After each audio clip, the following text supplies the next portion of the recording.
When I got back home, and I'm listening through, I'm getting everything transcribed, and I'm listening back, and all the obstacles just became super interesting for the book, and that became the book. And if I would have just, and all the obstacles are like micro failures, but it's really cool. There's something so cool about being whatever I am. I don't know if it's all comedians or just my style, where there's humour in sort of pettiness, and so everything just becomes material.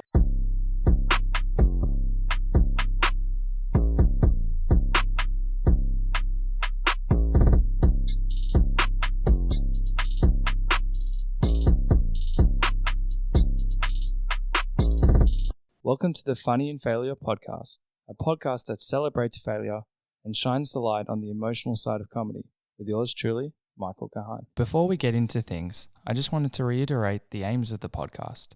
It's more than just comedians talking about failure.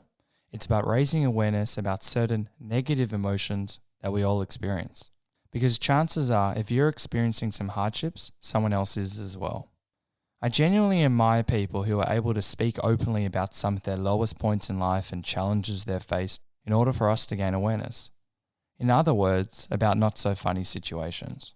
One of the aims of this podcast is to highlight these feelings and bring it into the open, which hopefully will make it more mainstream. No one needs to feel alone or embarrassed. Anyway, my first guest today is John Safran. John is an award-winning documentary maker of proactive and hilarious takes on race, the media, religion, and other issues. Safran first hit TV screens in 1997 on Race Around the World. Both John Safran's Music Jamboree and John Safran vs. God won Australian Film Industry Awards for Best Comedy Series and Most Original Concept, and were also nominated for Logie Awards.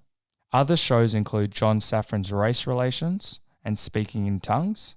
He co-hosted Sunday Night Safran, a radio talk show on Triple J with cranky but beloved Catholic priest Father Bob Maguire.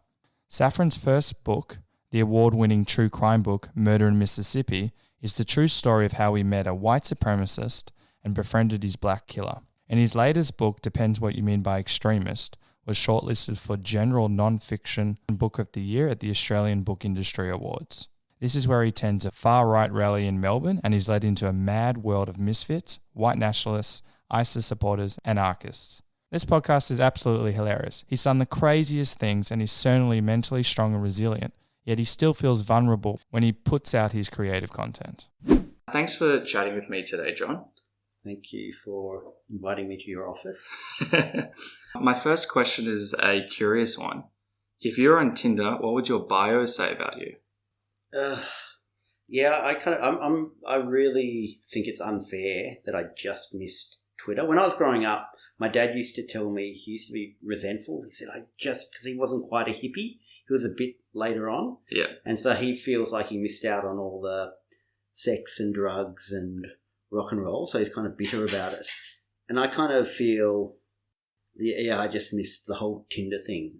I'm from the generation where you had to suffer and to get a girl's number, and then you'd ring up and from your parents' bedroom on the phone with the cord, and then their mother. But you would never ring up straight away. It'd be like, you'd go, okay, I'll ring in 15 minutes. And then it's 2 hours later, and then you finally ring, and then her mother's there, and then it's torturous. So I think it's unfair that I missed it. That doesn't really answer your question. So I'd be like everyone else, where I do my head in going, I want to sound a bit different, but hang on, sounding a bit different might be a bit too much, too cliche. So I'll sound and then you kind of just collapse. So maybe I'd say Jew detective. Jew detective. Yes, I like that. I've put that on my Chase Twitter bio. Thanks for that. You've often been described as the Australian Sacha Baron Cohen. Yes. Mainly by me. You've done some crazy things such as sing the classical Fiddler on the Roof song, If I Was a Rich Man, to a Hamas official, and on Palestinian TV. Yes. Taken coyote, a drug, in the Arizona Peyote, desert. not coyote. Coyote? No, peyote. Oh, You're confusing peyote with coyotes. Yeah, well, we're going to have to... You just don't know anything about nature. Yeah, I'm a I learned that about Yiddish with my grandparents spoke, where there's not many words for like grass and trees and stuff because Jews are busy being pasty indoors. Well, there's hundreds of words for like slight variants on idiot, like schmuck, schmuck. Yeah, because that's more common. Yeah, so I'm not surprised you confused peyote with coyotes. It's a good start, especially when the theme's failure. You've attempted to join the KKK despite being Jewish. Yeah, correct. You've gone blackface in America. Correct. Pashed a female in the Anne Frank Museum. Ah, yes, that's going to come back and bite me. Met extremists from all over the globe. Correct. Attempt to get a fatwa on Rove. Correct. Can I just say, dear listeners, there's often a bit of context to these things. Obviously, I sound like a lunatic when it's just kind of crunched like that. Anyway, go on. I personally understand the fatwa on Rove because he rejected my request to join this podcast, so I hope that the fatwa actually went ahead, so I'm pretty upset with him. I don't even know what's true and not true anymore, because I see him around sometimes, and because I wrote it so many years ago, I think there was like a kernel of a minor hostility, but it was like if like a bouncer rejected you from a club. It's not real, like I'm not like a lunatic. Sure. I thought it was like humorous. So I sort of totally inflated my anger about Rove bumping me from his show. and then it's just funny. I'm making it really big on TV. And then it's like the next thing, I just can't remember what's true and not true. Like when so much happened. I'm just not true. I think maybe I never really was that annoyed by Rove, even on the most microscopic level. You blew it up. Yeah. But that's what you have to do when you're a comedian. When you don't want to be, when you want to pick yourself up from failure, is you have to make everything shtick. I thought I'd go into the theme of the show. Oh, that's great. And in fact, the Rove story is about failure, because it's about, dear listeners, it's about how I was bigger than him at one point, because I had a show on the ABC and he was just on community television, and I went on his stinking community TV show. But then I got fired from the ABC. How come? I annoyed Ray Martin in a particular piece of shtick, and I was fired. So then suddenly he was bigger. He was like really big. He was winning Logies, right? And then I went to promote something of mine on his show, and then I was like bumped. And anyway, so that's like failure, like you're discussing in your show. But I used it as shtick. Yeah, and got 10 minutes of screen time out of it for my show. So one of the cool things about being an artist is obstacles just become really handy, and because there's something to write about, and they make things interesting. When I did my true crime book, my first book, Murder in Mississippi, which was a real book where I went to Mississippi to look into this murder, I was being driven crazy the whole time because there's so many like obstacles of being denied, me thinking I was going to get access to something, whatever, and it was driving me crazy. But then later on, because I kept on recording all my whining on my dictaphone. Do you kids know what a dictaphone is? Can you translate that into millennial? I can't. I think you're going to have to do that. Just like a recorder. It's like a camera without a picture. Yeah, without a picture. It's just a recorder. It's like a good version of an iPhone, except they don't have the... Why is this so hard to explain? It's just a recorder, an audio recorder. An old-fashioned audio recorder. No, this wasn't even old-fashioned, so I don't know, I'm having so much trouble describing it. Anyway, so when I got back home, and I'm listening through, I'm getting everything transcribed, and I'm listening back, and all the obstacles just became super interesting for the book. And that became the book. And if I would have just... And all the obstacles are like micro failures. But it's really cool. There's something so cool about being whatever I am. I don't know if it's all comedians or just my style, where there's humour in sort of pettiness. And so everything just becomes material. I'm about to start writing something new, which I can't talk about, but it might be a TV thing, but I can't talk about. And taking the hint. What? I'd love to know about it. No.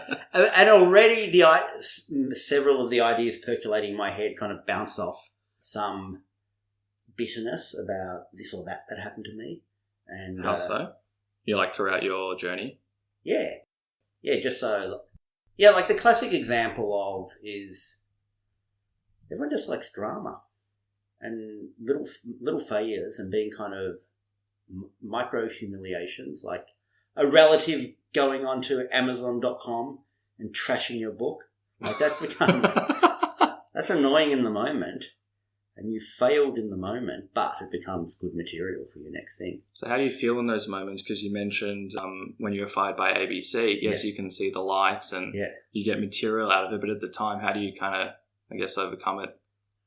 I think the main thing is you do work that you're happy with, and then in my case, if things I've done where I've been happy with them seem to work out in some way at the end. Whilst I'm really bad at doing, and I try not to do it, but occasionally I've tried a gambit of like, hey, I'll do something that doesn't quite feel right, but it's on Channel 7, or something like that, and at the end of the day it doesn't work, and also you're left with nothing.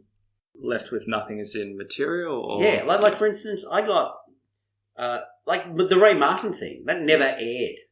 And yet because it had integrity and it was funny and it was dangerous and everything, somehow it got out there and it becomes something. And I've done things, like for instance, my TV shows on SBS, I have no idea what the ratings were for John Safran versus God, right? But it just doesn't matter. It's like if it's got integrity, if it's got something, then it kind of has life, and then if it doesn't have life. And do you look back at like John Safran versus God and just have a smile? Because I'm sure there were a few little hiccups along the way. What's no, like the only thing I've ever watched back, because I'm like lots of people where I don't actually watch my stuff back. But I have rewatched Me Getting Exercise, that episode, about several times, because it's really weird and I like that, and I sometimes watch it to try to figure out what I can learn from it. I was going to ask you off camera, so that was 100% legit? Well, I'm not an actor. But he could have hypnotised me. Dear listener, I hung out with an American exorcist for 4 days and nights, and he belted me with a Bible. And I was in a very emotional state at that time for other reasons, and I went along with it. Like, I think if the building was on fire, I would have been able to snap out of it. I think he hypnotised me, probably. But, you mentioned you were in an emotional state. Yes. Was that throughout the whole filming of John Safran vs. God? And yes. There was just a few. Yes. Emotion. Back when I was young. Back before when I was young, there was something, I don't know if funny is the right thing, but there was something a bit strange about oversharing, especially if you were a guy. So I used to really... Oh, I know. Well, it's still to this day. It is, but it isn't. Now everyone's like, people, you go on Twitter and like 7 people are filming themselves threatening suicide, every evening. So everyone's like, we're becoming this real overshare culture, which yeah, so I reckon that's the aspect of my work that probably dates. I don't know, not dates the worst, or just like, because there's the only reason I was oversharing, even though it was emotionally true, was because I thought it was weird, like weird in a good way. Yeah. So, for instance, one of the first things I ever did on TV when I was doing these little documentaries where we were meant to go around the world, it was a bit of a National Geographic style show where they sent these 8 young people, of which I was one. And we hadn't been on TV before, and we had to go around and do these mini documentaries. And so I just kind of figured out my angle on the road, and it was like but anyway, so I did this story where I'm in West Africa, in the Côte d'Ivoire, the Ivory Coast, and I'm learning about voodoo because it just seems like that's really cool and exciting. And the way I told the story was, listen, I've just broken up with my girlfriend, which was true, and I'd brought along some love letters and photos, which was true, but I brought along for them, whatever. Yeah. And I got them to these different voodoo doctors to like put curses on her. and I told the story of me and her to camera, and I just remember it felt so right doing that. And one of the aspects was it just really seemed like something that wasn't done. It was like kind of like guys just didn't talk about stuff like that on TV. And so even that was weird. Even taking out the voodoo, even this kind of weird oversharing where it's like, what the hell's he talking about breaking up with or whatever? So, but yeah, life has moved on now. Now everything's filmed. Everyone's got a YouTube channel. Every schmuck has a podcast. And yeah, so I reckon the oversharing thing doesn't read the same now. My oversharing stuff, it's just, so I'm a bit embarrassed about some of the oversharing. No, okay. Yeah. How so? Like, what does that bring up for you? There was just occasionally, because I'm a real sucker. I love things that are disorienting. So, and especially less now, but when I was younger and doing my work, I just didn't think so much about, is this funny or not funny? Like, it would kind of end up funny, but I'd just be trying to tell an interesting story, and somehow, organically, it would become ridiculous and funny. But occasionally, it'd go off kilter and it just wouldn't be funny. Like, when I get exercised, there's not a laugh there. And, like, I didn't care. I wasn't, like, trying to interrupt the exorcist as he's beating me with a Bible to try to go, let me give you this shtick or whatever. So I'm like really happy to go with things that are disorienting. In fact, I kind of like it. I like how it kind of counters the expectation a person has when they're watching me. It's like, when's this going to turn funny? Like what's going to come? Okay. So, yeah, so a few times over my career, I've done things that oversharing because I just thought it would just like awkward the audience out. And I kind of now go, maybe I should have not gone through that phase. Putting that all into perspective, if you didn't do that, then you probably wouldn't be where you are here today. Oh, yeah, no, it's true. It's true. It, even on such practical levels, things I've done that I've been not unhappy, but been in two minds about have sometimes just rolled into these other opportunities. For instance, I ended up writing this magazine feature about this guy called Musa Serantonio, who's he's in jail at the moment awaiting a trial because the federal police allege he was trying to escape Australia by boat to fight for an ISIS group in the Philippines. Okay. And so the only reason I got this exclusive access to him in the first place, first of all for this magazine article, was because when I contacted him on Twitter or something, he was like, "Oh, who's John Safran?" And he kind of liked this. He liked this story and that story that I'd done in my TV show, and a few of them were like things I didn't, And anyway, so that got me access to him, and that led on to I interviewed him. That rolled into my book. Depends what you mean by extremist. So things I haven't liked have. This is how messed up my life is. Because basically the moral here is things I didn't like, but there was the upside, because this guy who's alleged to be a dodgy character, alleged, who tried to escape Australia, alleged fight for ISIS, he kind of liked it. So that's the upside of it. So you had to meet some cool people along the way. Yes. You mentioned before about the public response.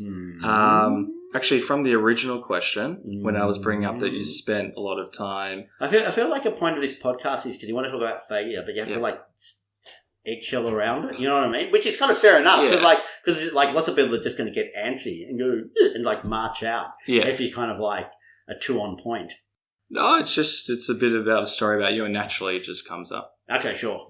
So I brought up all those other things about Hamas, ISIS, the fatwa. Yes. Is there anything you wouldn't do? Or maybe at that stage, would you have done anything if someone offered you something or to chase that story?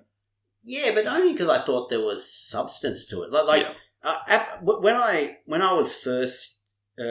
I first got big, when I was doing Race Around the World, which was my absolute first thing. So I was doing like these kind of stunts that were, even though they had subtext, they were sort of very Aussie in a way. Like I streaked through Jerusalem and kicked the footy over the fence between Israel and Lebanon.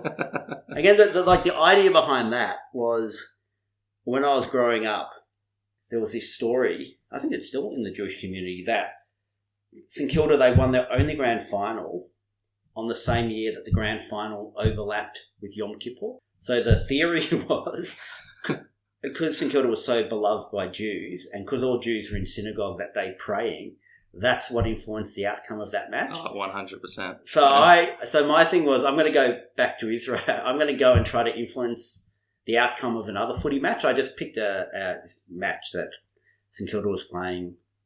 I forget, West Coast. I don't know who they were playing. And then I went around Israel doing all this religious stuff, like wrapping on tefillin and my footy jumper. And do you go for St Kilda? Well, I'm from a St Kilda family. And anyway, so, so even though it had that kind of eclectic subtext, it still was a very Aussie thing. And so when I came back from racing around the world, I got lots of opportunities to kind of go into like a mainstream space and like almost like do what you do, but no subtext. You know, like, like, oh, come on, you can do. I was invited, I think, like on the early days, I think I was invited to, they wanted me to do a segment on the footy show and things like that, where I just knew I wouldn't be able to deliver it. So, yes, so basically I have had the opportunity to be controversial without, or wacky without subtext, and I've managed to turn it down. But yeah, I get, when I start working on something, I get really over-involved in it, and I'm always worried I'm missing out on something. So that is like tunnel vision, and that's your number one absolutely. focus. Yeah. So my problem, like all artists, I have my problems. So for instance, once I have to sit down and actually, I can be a procrastinator. But like my book's a good example. I never miss out. I never sleep in. I never not go somewhere whilst I'm investigating a book. So when my book, depends what you mean by extremist, which was my last one, where I went around getting involved in these radical characters from the far right, the far left, and Islam, and even Jews. It was never like I slept in, or never like, oh, I'm too tired. Like, that was never the problem. So I do get like over, and I get bitter when I think I've missed out on something. Like for instance, when you're writing a book, you start imagining, what's the big da-da moment, the big climax. Like FOMO of missing something. Yeah. And there was this guy, Geert Wilders, who's this Dutch politician. He came to Australia to launch a local anti-Islam party, and they're having this secret launch. And I went to Perth. I pulled out all stops. I've never tried so hard if you to try to find out the location. And everyone was trying to find out the location, and no one could. And I missed out, and I thought that really dragged me down for about a week. And then it just didn't matter because all these other things happened. So how do you get yourself out of that state?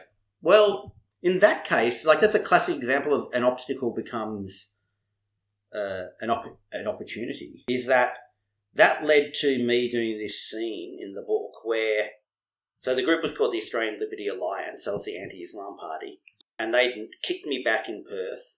Like they knocked me back. I just couldn't do anything. I couldn't get anywhere. I couldn't break through the wall. And so then I went, Australian Liberty Alliance are having another meeting in Sydney. So I thought, I'll sneak in again. But because I knew they knew who I was because they'd rejected me in Perth, I grew this beard. So over months I grew this beard. Then I went to a dress-up shop and tried to dress up as a patriot. That like, so I'm wearing like this, a kubra, and I'm wearing wraparound sunglasses and a shirt and everything, like a farmer shirt. And I did get to sneak in. I managed to sneak into. So that became like a funny scene in the book. That wouldn't have been there had I succeeded in the earlier bit. Have you always had that kind of perspective that if something doesn't go to plan that you can spin it around? Well, in primary school, the librarian, who somehow was a librarian, but she was also in charge of teaching us to draw. I don't know why. I remember No. This was at Northbourne Primary School. I did go to Yeshiva later. This was at Northbourne Primary School. And I once sulked because someone had bumped me when I was drawing a tree or whatever. And she just said, "Oh God, just make it a branch." And she was really... not very pleasant. Yeah, and it was like, yeah, okay, just make it a branch. If someone knocks you whilst you're drawing a tree, instead of moping, make it a branch. I always remember that. My God, how much a better person would I have been if more things like that would have happened when I was a child? Like, that's such a good lesson. Yeah, exactly. Well, it puts everything into perspective. Thanks, Mrs. Dake. Her name was Mrs. Dacus. This is... I don't know why I'm using up your valuable time by telling you this story. This is what happened with Mrs. Dacus. I think I was after I was on TV or something, there was an interview with a local paper. And I think they actually said and where my primary school in Northbourne, like the Northbourne local paper, I think I talked about Mrs. Dacus. Oh, no. So I talked about my primary school, and we had an emergency teacher for a semester who was called Mrs. Dacos, as opposed to Dacus, and she was the cousin, the sister, I forget exactly, of Peter Dacus, the Collingwood player. So I'm telling this story to the journo going about my primary school days. I'm going, and I remember one of our teachers was the cousin or the sister of Collingwood footballer Peter Dacos. Anyway, then I'd pick up the phone.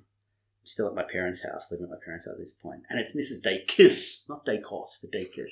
And she's furious at me. I haven't spoken to her since grade 6.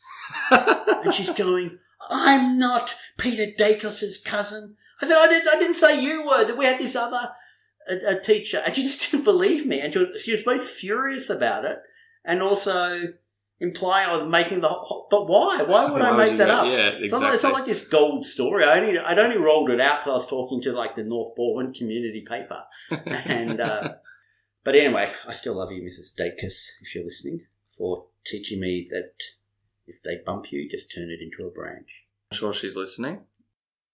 Back to the original question. When you've been publicly criticised, yes, how's that made you feel?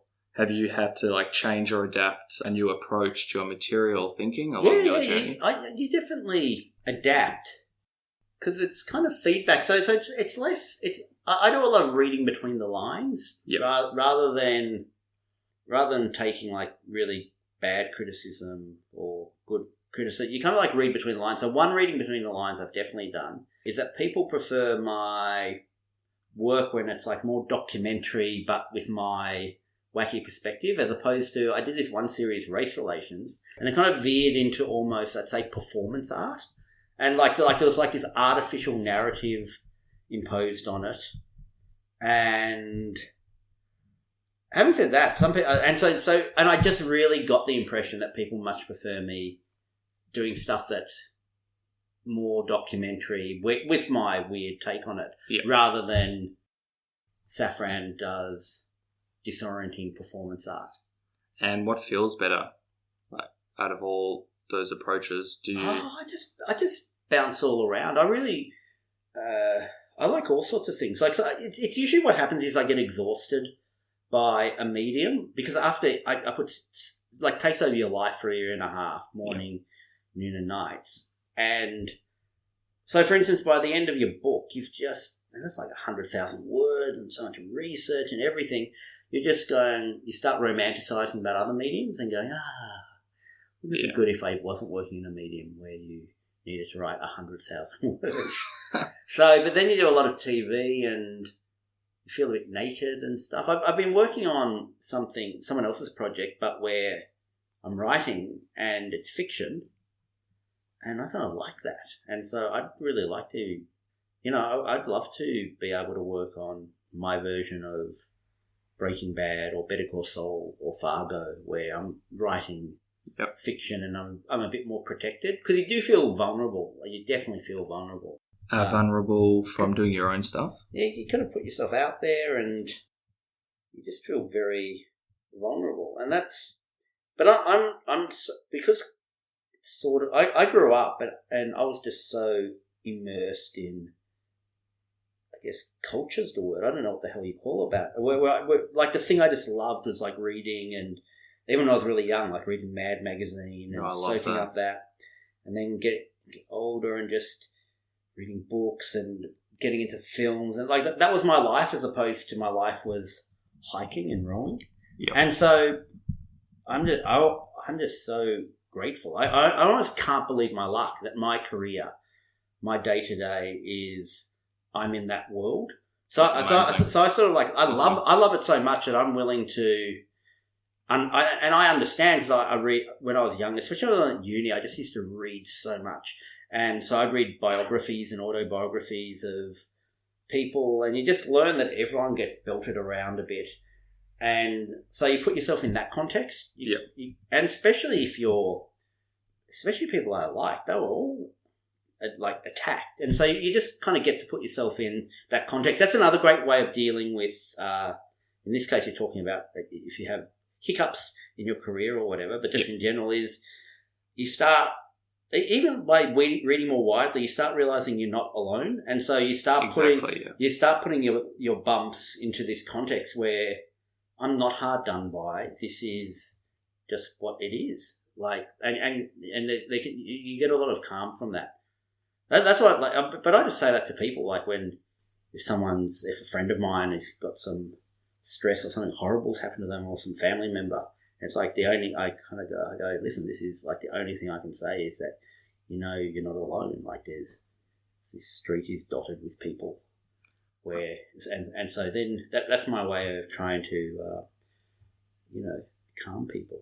And do you feel that you've got that on your end when things aren't going, I guess, well? You've got a strong support system?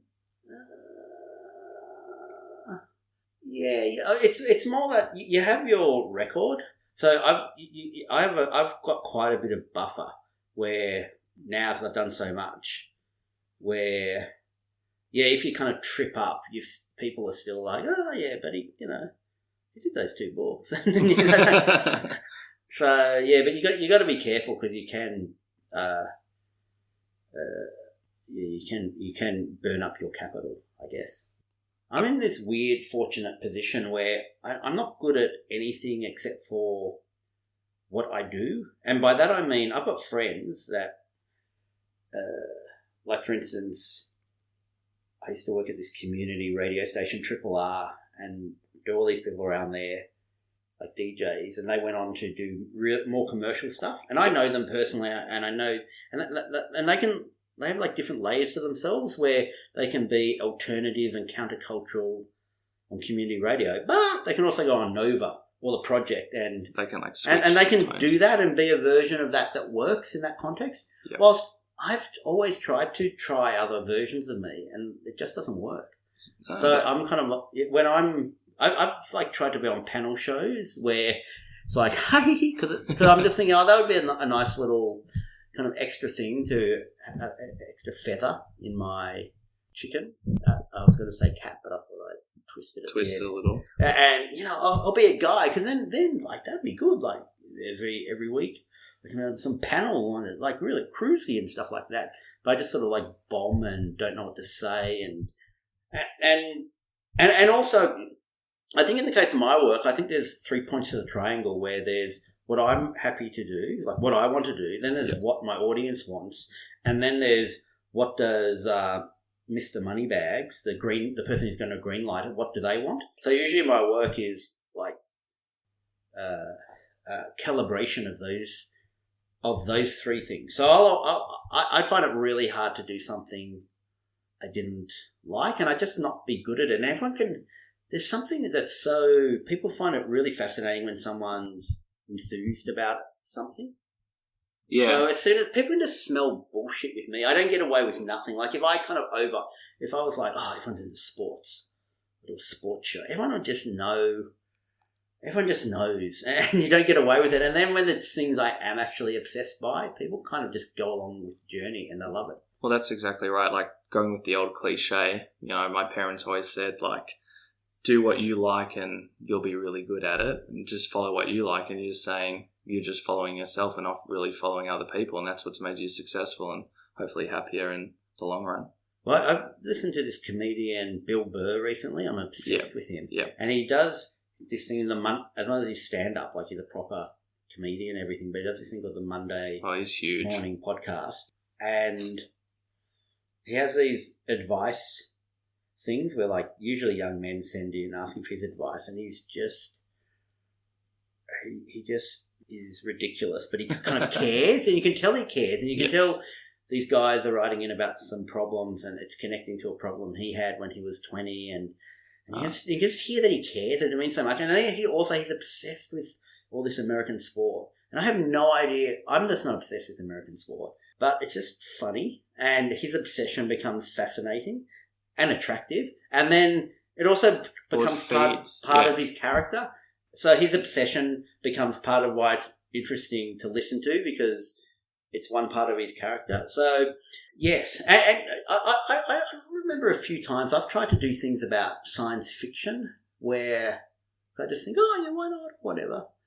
And people just can smell that even though I'm really trying hard and people can just smell that you're not a science fiction obsessive. And so that stuff's always not gone down that well. Would you feel comfortable, just doing the other stuff? Or do you want to try these different layers to a character? No, I've kind of tried. I think it's more, I bounce from genre to genre. So at the moment I'm kind of getting pieces in place for the next couple of years, or maybe even 3 years, where it's like, bang, I'm going to do this in this medium, bang, then I'm going to do that in that medium, and then, TV show, book, a couple of live shows thrown in. So yeah, it's more like that. Like trying to, and new mediums make you think. I love being thrown in the deep end. I think I was telling you, I was telling you before, but I can't name names of what I'm working on. But I am writing a script for something that's not mine. Like, it's someone else's series, and I'm writing one episode. And it's just so much fun being thrown into having to solve this new problem of, how do I work in this medium? And it's not my show, and there's existing characters, and I have to blah, blah, blah. But I can create some new characters, and it's just so fun and so stimulating. I love being intellectually stimulated, and I'm quite not easily satisfied. But I used to work in advertising, my first grown-up job after I left university. Did you study that? Well, I did this night course. It's like this 6-month night course in advertising. So, like semi or something. It wasn't quite university. I was also doing journalism at proper university during the day. And then I got this job in copywriting. And you're meant to hate it because that's like the cliche. But I really liked it because it was so stimulating, where you got this brief and it said, you have to say this about the Toyota. And you'd always have to come up with an idea. You're never allowed to just go, oh, anyway, so this is beautifully shot. There'd always have to be a frigging point to everything. Yeah. And my brain was just overstimulated too overstimulated, where we're just having to think and solve these puzzles. And I think the reason I liked it is because I never looked at it as a creative. I mean, you use tools of creativity, but I never used it this is how I'm going to quench that part of my soul. Okay. I was like, no, I'm using the creative bits of my brain. But both sides of the brain? Yeah, but I'm applying it to SeaWorld commercials. And I just didn't, I thought I was happy with that. I wouldn't have been happy in the long run, but anyway, that was a thing where your brain's constantly overstimulated. And I do like having my brain overstimulated all the time, although I try to calm down. Although I do this thing with calming out, because I'm always thinking about how can I stop thinking. And so... Is your mind always racing? Yes. Yep. So what happens is, a classic one is I'll be on the treadmill at the gym, and then I'll be half an hour in, and I'll go, oh my God, the last half hour I just haven't thought of anything. Oh, nice. Yeah. And then I'll be thinking, this is it, I've solved the problem. And then it's I'm thinking about not thinking, and then I can never get back in the moment. And at the moment I'm trying to do... I'm swimming, and that's... Oh, nice. That's kind of helping me, just going up and back in the swimming pool is helping. But I'm still thinking. But yeah, Has it helped obviously physically, but also mindfulness? Oh yeah, well that's part of the reason I'm trying to do it. So, yeah, swimming's kind of good, and it's as outdoorsy as I get. Yeah, I'm not going to make my way to the beach. So look at me. I can't go near the beach. It's a slippery. But I started off and I was only doing the indoor pool around the corner, and then I threw caution to the wind. And now I'm in the outdoor pool at Paran, so you never know. I might get to a beach sooner or later. All baby steps. I know. There was a friend of mine. She wanted to. I hadn't seen her in a while. She and we were just messaging, and she said, "Oh yeah, I'm going swimming too. Let's go swimming together." And I just thought, I can't go swimming yet. Like I have to look good. No, like you can't go swimming. Oh yeah, of course. Yeah, you can't go for a few days. No. Yeah. You can't go swimming like that. As soon as it becomes a social event and taking your top off and everything. It's a game changer. Yes.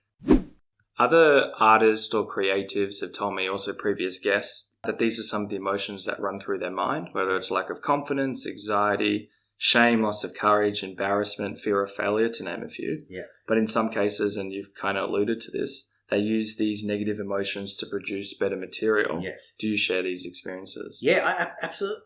The reason I get my work done is because of shame, where I just think it's going to be so embarrassing if I don't hand in this, usually not on time, but within reason. And I'm so driven by shame, where I'm just embarrassed that I'm not going to get the work in. I also am. I know this sounds self-serving, but I swear it's true. Driven by grace. And let me explain what I mean, in that I cannot believe my luck. Like when I'm doing a TV show or writing a book, I'm like, I cannot believe I'm getting this opportunity. So many people would want this. I cannot squander this. And so I do feel like I can't squander this opportunity because it's just for the same reason that, I don't know, you don't throw litter out your car window. But is that the driving factor? That's not the driving factor. Or one of them. Yeah. Don't squander it. And what's been your relationship with yourself when you're feeling shame or some of the other emotions that I've mentioned? Probably. You have to talk to my friends about it. I can really tell my friends think I have problems. So I don't know. I can't see them because, you can't see your own things, but I've definitely, So, my friends definitely, I can just tell. I read between the lines. Sometimes they're quite explicit about it. And, yes. You mentioned before, I've actually got a few questions. As you said before, you like to be intellectually stimulated, but you also like being kind of thrown in the deep end. Yes. So when someone gives you their kind of project and you're writing for it, yes. Is that like a bit of a relief that you're not doing your own thing, or how does that? Yeah, it can be, because when you're carrying your own project, as you'll know from everything from this podcast to your millennial soap opera, or sitcom. Yeah. It's you carry, when you're the creator, you carry it yourself up until it gets momentum and becomes something. Yep. And that's you really have to be zen about that. Because you're sort of being, on a very practical level, you're not getting paid. So you're sort of having to carry this thing up until, and doing all the rewrites and up until it becomes something. And that can kind of get annoying. You just feel you can feel like you're being taken for a ride a bit because, for instance, sometimes someone will go, "Oh, yeah, I'm really interested in something. How about you write up a little proposal?" Just a couple of pages now. I've written so much of that stuff, and you get you start getting bitter. You just feel like, this is weird. Why am I doing all this work? And does something happen from that? Yes, yeah. But no. What I'm saying is, when you're working on someone else's projects, as a writer, it's just all that stress is taken off. You're just getting hired, and it's like a 9 to 5, and then it's not your concern to.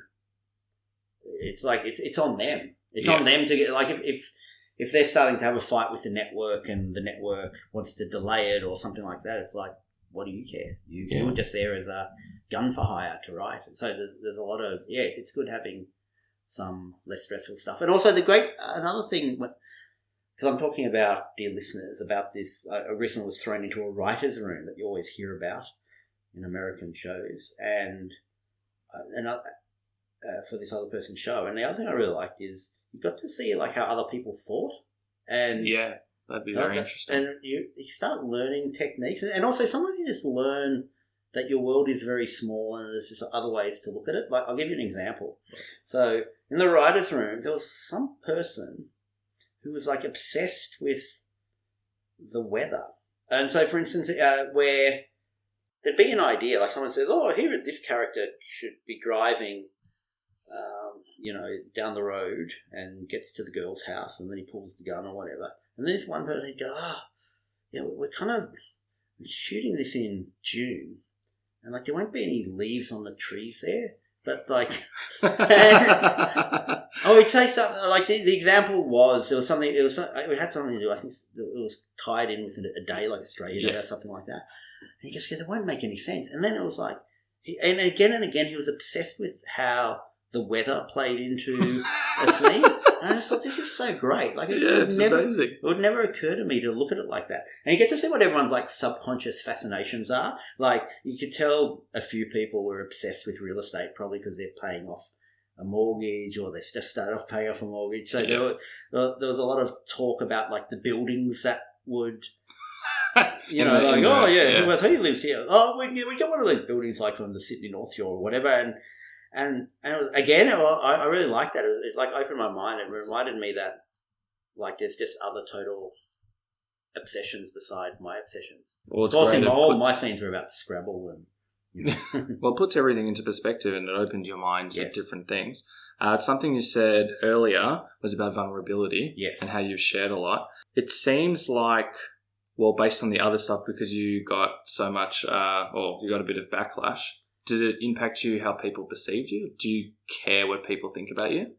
Kind of, yes. And I'm pretty zen about it. Like I'm not a sociopath. I prefer people to like me or whatever. But I do understand the game is you have to put stuff out there. Some will work better. Some will work worse. Like I'm definitely way happier that I'm at this stage in my life and I've put 2 books out and I've put 3 TV series out and you're on the radio as well. I had a 10-year I don't know. I just remember myself when I was younger and working in advertising and even younger, like trying to just figure out what I wanted to do and just wanted to do something creative. I was like, it's almost like I can't believe my luck. So I kind of there's a lot more of that rather than amazing. Rather than does this person not like me? And you also know you do. You've got to take criticism, but you've also got to not assume the other person's always right. Like sometimes you're right. How do you find that? How do you find the balance between that? Or is that just trusting yourself? You just sort of like consider what they're saying and you work it out.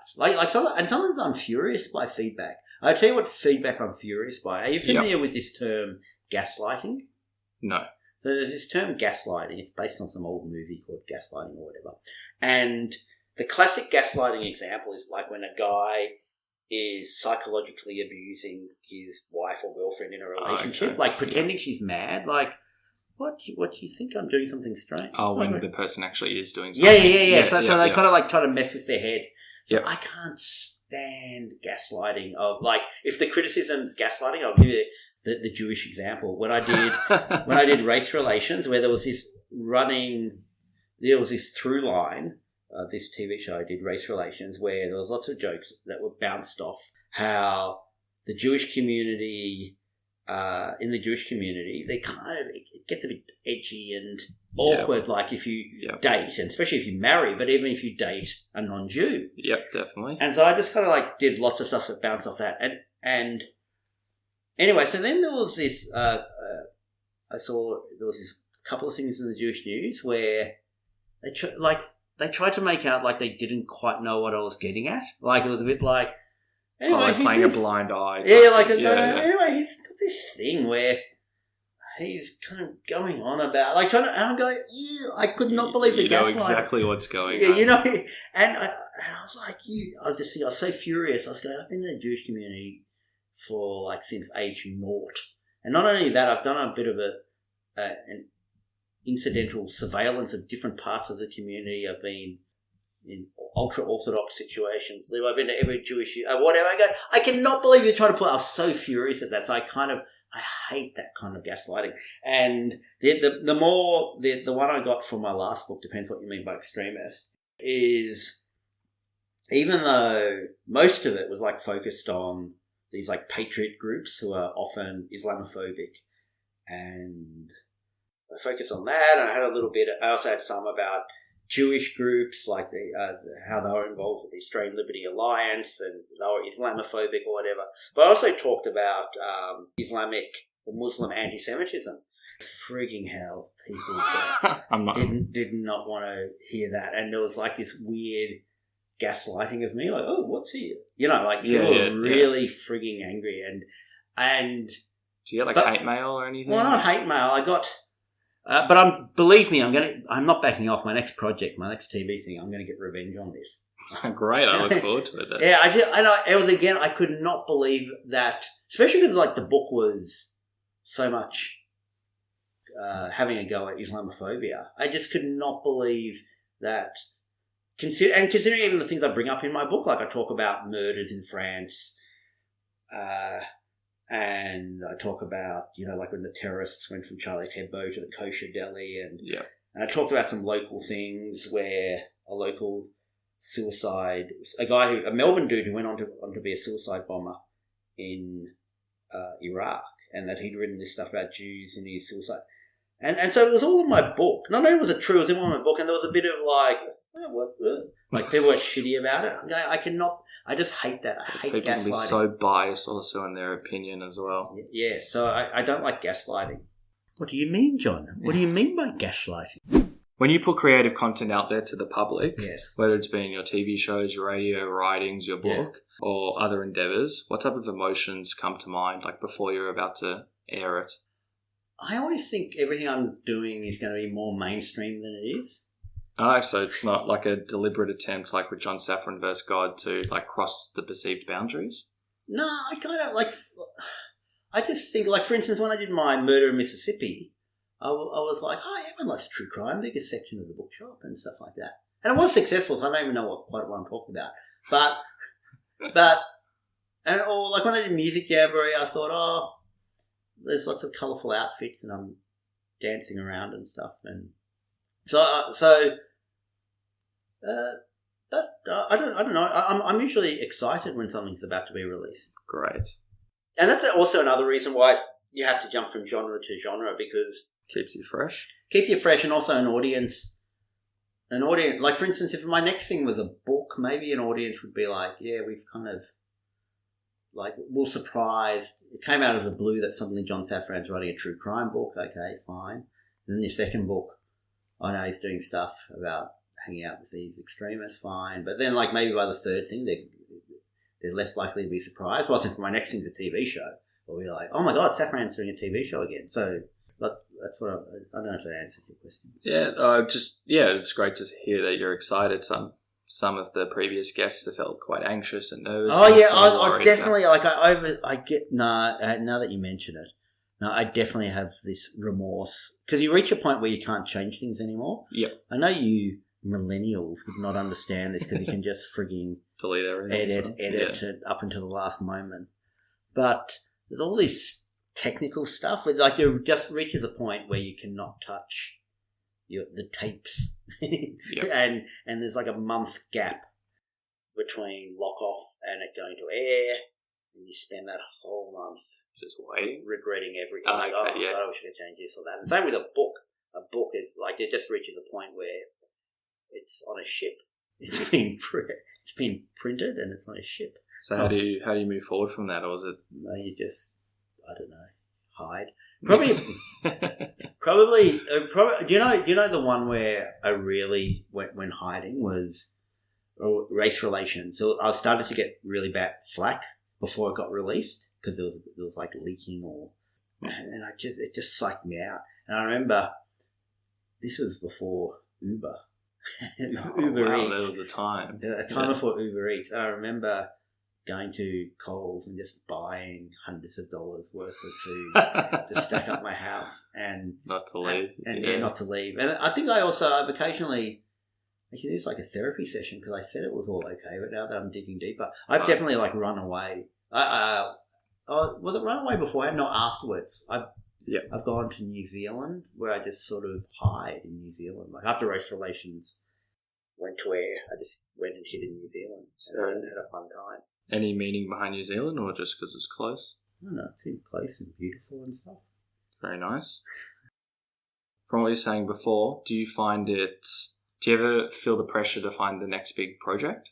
Oh yeah, there's even like a practical consideration where it's my job. Like I don't have a plan B, and that's sort of great. I am in a good situation where I've got it. Like after a project, there's a little bit of flexibility. Like it's not like the next day I have to start my next thing or go on a paper round or something. Like there's a bit of flexibility, but no, I just have to. I just don't have a plan B.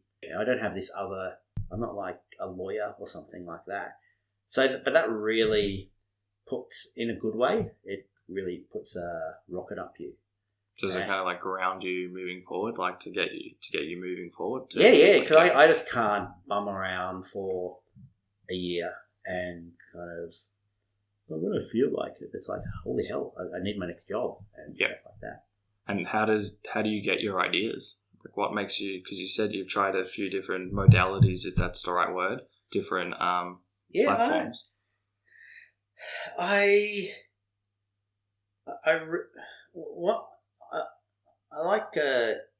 often like connect to like the emotional energy of things and I kind of feed off them. Yeah. So when I was younger, I fed a lot off the emotional energy and almost like the logic of the lyrics of hip hop. So hip hop was very playful, and hip hop was a bit like clear, like where you kind of ham things up and you kind of tell a story, but it's and you're sort of playing a character. Lots of rappers they kind of like play a version of themselves. Yeah. And people and there's kind of fun to that, playing a version of yourself, and there's kind of like fun to not over explaining. Like LL Cool J was never like actually I'm kind of taking the piss a bit here. I don't really think I'm the baddest rapper in the land or whatever. And also I just love the whole energy of and cheekiness of hip hop. So I kind of feed off the energy or whatever. And then I do that now just with like I like reading and falling into just these worlds and not so much. It's not only the subject matter. In fact, it's usually not the subject matter. Where, like, for instance, I was reading a lot of old pulp novels, like crime and detective novels from ye olden days. These American ones that at the time were considered really schlocky, and I really kind of liked them. And I liked it. It was like a bedraggled, is that a word? Guy, and he's sort of like he's drunk all the time. He has to solve this murder, or whatever. And I kind of like soak up all the energy of that, but then I then don't go on to write my own detective novel. I go on to kind of take that energy and apply it to my book. Depends what you mean by extremist, but I mightn't even apply that energy to a book. It might be to another medium. So that's one thing. And I just like to pick up on ironies, and so I do a bit of reading. Like everyone, I'm on the internet and I read stuff or whatever, and it's like, oh, that's ironic. And I like finding things that are a bit ahead of the curve. So my book depends what you mean by extremist, for instance. The thing that really drove that was me turning up to this white nationalist rally, was something that was promoted as a white nationalist rally, and wondering why they're here on the far right, on the side of the white nationalists, there's a bit of like multicultural action going on, the riddle that I learned, like that I solved, was that the white nationalists are anti-Muslim, but you have these evangelical Christians, and often if they're like immigrants, they're really evangelical Christians, like if they come from Sri Lanka or Africa and India, right? So they kind of don't like Muslims either, because and so there was this weird coalition. Yeah. So I thought that was like hilarious, and also something like that just had not been explored, like that I knew about. So that really drove me when writing that book. Like, was all these kind of tangles and how little webs. Yeah. So the most recent thing I've been reading, which I'm going, I'll put that I'll put that somewhere in my next show, is because no one's noticed this yet, really, is because I'm always following like the far right and the alt right and all those groups that, like in America, they're not really the alt right and the far right isn't really anti-Muslim. They're not kind of focused on that. They're kind of more focused on they don't like the Jews because we control everything. And then they don't like the... We don't just... they don't like the Mexicans. Yeah. But even then, they're controlled by the Jews. And they don't like the black... They don't really have much to say about the Muslims because what they think... Because the far right are isolationists. So they're against, like, wars, like bombing Muslim countries because they're like, no, we should just concentrate on our own thing or whatever. Anyway, so there's this weird thing where you have these white nationalists who want to form coalitions... I mean, it's not a lot of them, but where it's like, well, Muslims don't like Jews. We don't like Jews. Like, why don't we... we team up together. Why don't we team up? So I was like watching this white nationalist conference. I think it was where was it? In Sweden or something like that. It's like on YouTube. And it's just one of the participants like trying to... Because they were suggesting of like, oh, hey, man, how do we move it? How do we kind of expand our movement?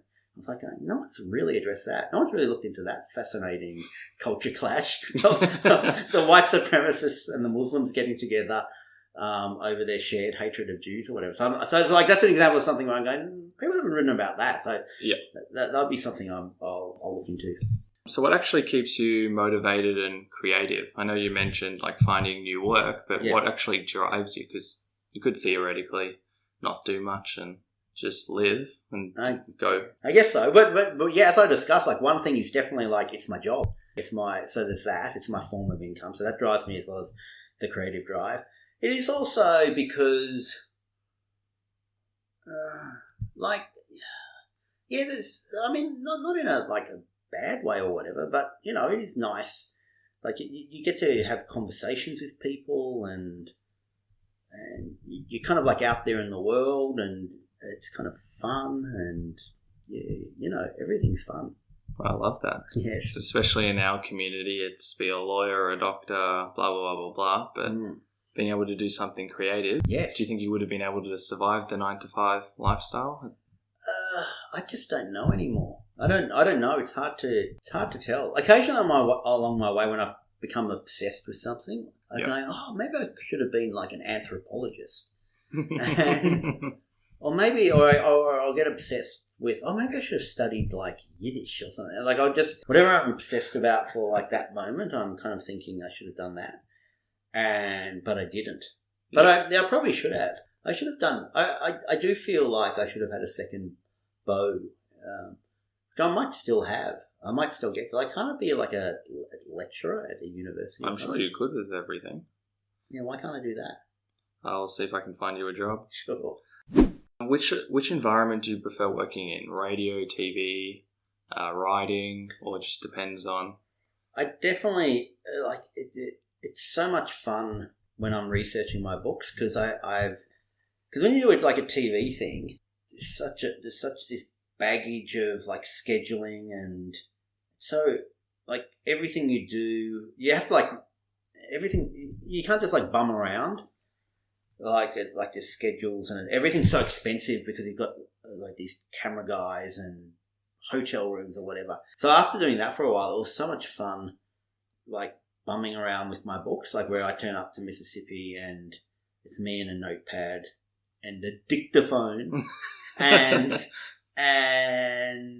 just having more flexibility and being able to kind of like wallow a bit more. Yeah. And like for instance, what I think there was something where I got like super drunk on my last book where I was hanging out with these white nationalists. I got drunk with them or whatever, and then I think was it there? No, it's this other thing. I was writing this crime story, and I just ended up like going, "Oh, listen, I'll just sleep in my car." And you can just like do that when you're on your own. Like you can do whatever you want. Yeah, you can do whatever you want. Whilst like when you're doing a big TV thing, you just can't. You're not allowed to say, "Hey, everyone, let's just sleep in the car." Like, you know, the union will come and bust you. And why is humour important to you? How does it play, what type of role does it play in the life? I definitely think it's an important component in the overall mix of what's out there in the world. So I just think it's kind of self-evident. And I think it releases a lot of stress for people, for both you as a creator and also people listen to it. I also think it's good at kind of dislodging things, like when you're thinking or making things a bit disorienting to the person who's like viewing it or reading it or whatever, and it just forces them to think. So I'm really against this whole thing that's happened where people think art is all about making points, and I just don't think, if that was true, then press releases from government bureaucrats would be kind of more nourishing than Dolly Parton albums.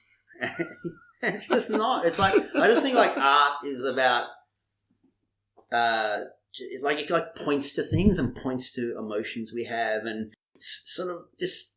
But it is also it's ambiguous. I think that's the thing where I really love when things I love, and what I try to do is try to make them a bit disorienting and a bit ambiguous, because it just means you kind of have to, you're kind of unsettled a bit in a good way, and you can't. It's just good. So that's how comedy somehow fits into that. Do you find that humour helps you connect with people? Yeah, definitely. And I've become a bit of a evangelical for comedy, just because I think everyone's confused, and especially with like offense culture, it's become like really weird, like where everyone like problematizes comedy and transgressive comedy. It's like, it's so strange, especially because you got to understand, I'm an old man, and there was like when South Park first came out, for instance, like you'd be embarrassed. Even if you were offended, which you probably wouldn't be, you'd kind of be embarrassed to express it. Like when I was younger, there was no cachet in being offended. It was almost like you weren't offended, and then if you were, you kind of, it's like, oh, this is like, I better really, really be offended. Like, this better be Holocaust denial for me to get offended, or else it's just embarrassing. And so I don't like how there's this. Probably just because people just want to fill content or whatever. Like, there's always something on social media that then gets escalated to the more mainstream press about like the problem with like art or comedy or whatever. So I feel like I have to push back. I'm actually doing a live show at the moment. I did the comedy festival, but now I'm doing it in Sydney this weekend, and I kind of address a bit of that about sort of how people kind of demonize and problematize. How do I say that word so I sound like it's a word? Are you on edge now because of how people might perceive your content, or? No, not really. I have learned. Bill Burr, if we may mention him again, he said something interesting, where he said that because everyone's becoming so uptight on social media and everyone just feels like everyone's on eggshells, that he feels that his live shows are becoming more popular and becoming a space where like he can say what he wants, and everyone's like loving it, because it's like, oh, thank God. I actually read there was an article in the Atlantic, I think earlier this week. Read a survey, and it was a legit survey. Like, it wasn't like just some hokey internet one, like a proper one done, which showed that regardless of age, race, or political leaning, so whether you're left-wing or right-wing, whether you're black or white or Asian, whether you're 18 or whether you're 55, the vast majority of Americans, like the vast majority, were like really annoyed by PC culture. And I thought, this is like, that's kind of what I've always suspected. I'm going, yeah. So like, I'm more likely to kind of go, okay, I'm going to back that horse. I'm going to make my thing. I'm going to back that horse. I'm not going to back me kind of being a bit timid or whatever. Have you seen that new Sacha Baron Cohen series? So what I loved about that, when Who is America? Is that what Who is America? When the first episode came out, and it was all shambolic in a way, and sort of like, oh, hang on, what's he trying to say? Hang on, when he's sending up an annoying lefty, is he like making fun of lefties, or is he making fun of right-wingers because that's their perception of lefties, or is he just... And anyway, and I just remember I was saying to my friend, and we were so excited when we were watching it, and the thing that was so great about it was he did not get the memo that all these comedies have had for the last 10 years of you, like, somehow you have to be making points, and it has to be very clear what you're saying, and you're either on this side or you're on that side. It was really funny reading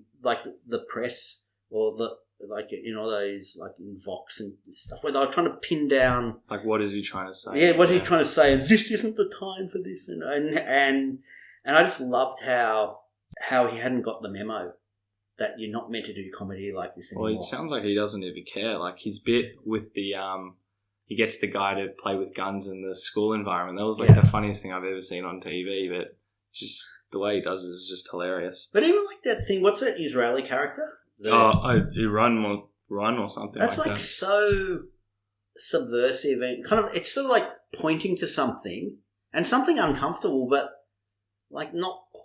Again, it's so great because it's kind of ambiguous and you can't quite pin it down. But he's like pointing to like really weird stuff about like,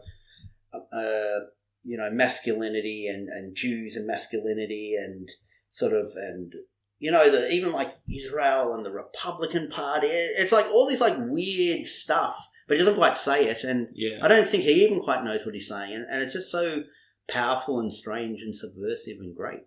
Well, you kind of also done that with John Safran vs. God. Oh, yeah. Yeah, so you can probably relate. Yes. You're going away, you said, to Sydney. Yes. Just before you're about to get up on stage or perform, what type of emotions run through your mind? Well, I actually don't do a lot of live stuff, so that's when I'm way more nervous doing live stuff than nearly anything. And like I've done a show for both my Murder in Mississippi book and then this one for my latest book. So, but having said that, usually when I do like live things, because I so rarely do it, it's like the kind of people who come around are people who are like on your side. Yep, they all want you to do well. Yeah, so I don't really, like, it'd just be a big ask that someone's like, I hate John and I'm going to spend $30 on a ticket to... No heckling or anything. To hate him or whatever. Yeah, so I've just had good experience. And in fact, I remember when I did my Murder in Mississippi shows, and because I'd spent 10 years like inside a booth doing a radio show where there's no callbacks, talkback callers, and I'm on my own for so much. This was like the first time I kind of got a bit of fresh air where there was like an audience, and I remember like walking out and just everyone being on my side, and I was just thinking, oh my God, this is so good. I should like soak this up. I'd like a camel. I'll put this in my hump, because it's so easy when you're working on your own just to sort of be so bitter. Like you just got to like focus on this. Like, I can't believe that person said, I'm going to show them. And like I wrote Murder in Mississippi, my first big book, so bitterly, where I was like, and then my brother-in-law was going to say this, so I'm going to make sure he can't get me on that, and blah blah blah. And it's really hard to throw that to one side. I'm not quite sure how to define what you do for a career. You mentioned potentially a comedian. Yes. And that's not your traditional type of job, and especially in the Jewish community, as we were saying, everyone needs to be a doctor, an accountant, or a lawyer, especially. What do your family or close friends think about your decision to be a professional comedian or entertainer or performer? Well, so I think they really like it.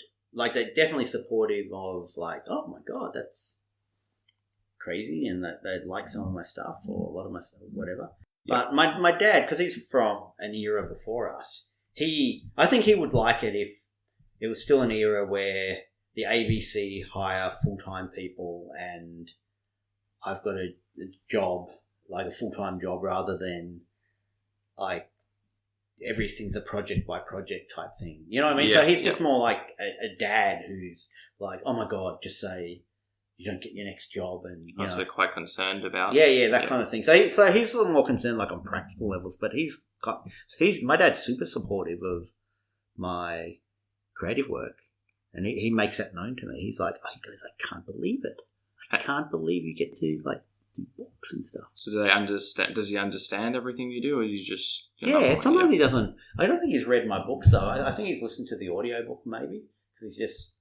My dad always is, well, like when I was growing up, he'd be reading a book, but then the next minute he'd be asleep on the floor with the book over his face or on his chest. I think he does the same thing with my books. I'm not sure he's actually read my books, but, Well, as long as he supports you. Yeah. If you could go back to a time when you first started out, what advice would you give yourself and why?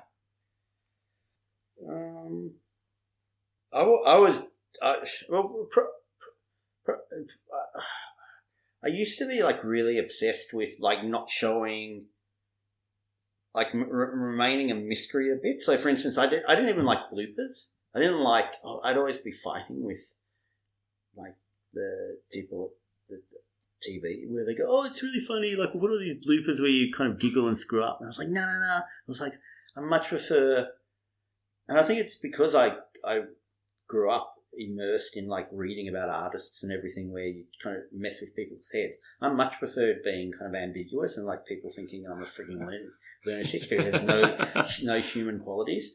And I kind of think, I don't really need to do that anymore. Maybe so I'd say to myself, John, just freaking put in the blooper reel. Everyone likes the blooper reel. Yeah, everyone loves it. I love watching the Seinfeld blooper reel as well and all those TV shows. And it makes you more human. People like understand you better by seeing your blooper reel. So I'll ask the last question. Yes. Do you have any advice for young aspiring comedians or people who want to try something different or new? Oh, yeah, you just have to...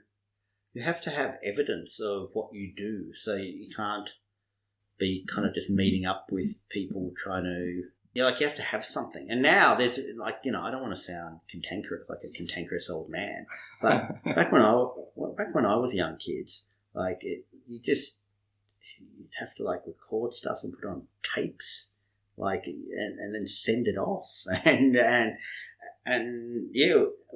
beg and pray that like some community radio station would play your song. I'm talking in this example, it's a band or whatever. Yep. So, you couldn't just film your own thing, like it was just too expensive or whatever. But now there's really, I think, for God's sakes, like if you're like a comedian especially, like just do stuff. Just kind of do stuff and then put it out somewhere and just kind of build on that and hope people notice. But everyone knows this. I'm just saying stuff that's like, so everyone knows it. Everyone's like, yeah, you're great.